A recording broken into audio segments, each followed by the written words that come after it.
माननीय विधायक श्री दाशरथी गमांगो। नगर बाचस्पति महोदय आपण जरिया उच्च शिक्षा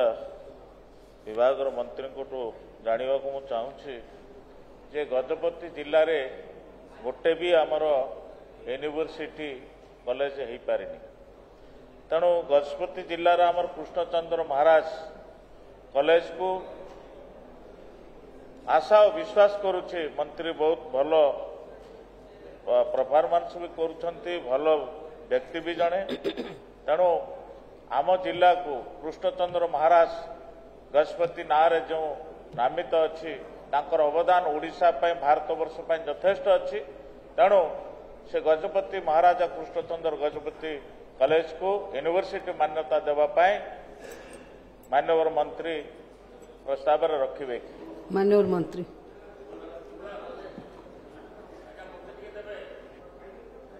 सरकारी महाविद्यालय को यूनिवर्सिटी मान्यता देवाई ओडिशा विश्वविद्यालय अधिनियम 1999 रे धारा 32 रे जो गाइडलाइन रही गाइडलाइन से अनुष्ठान से महाविद्यालय पूरण कर आवश्यकता अच्छी एवं ए सरकार गोटे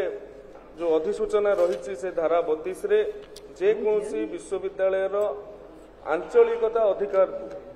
परिवर्तन करें मान्यवर सदस्य जो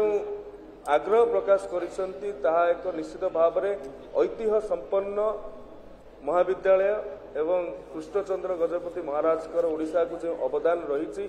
ताहा प्रणिधान योग्य अटे ये प्रस्तावटी सरकार विचाराधीन अच्छी।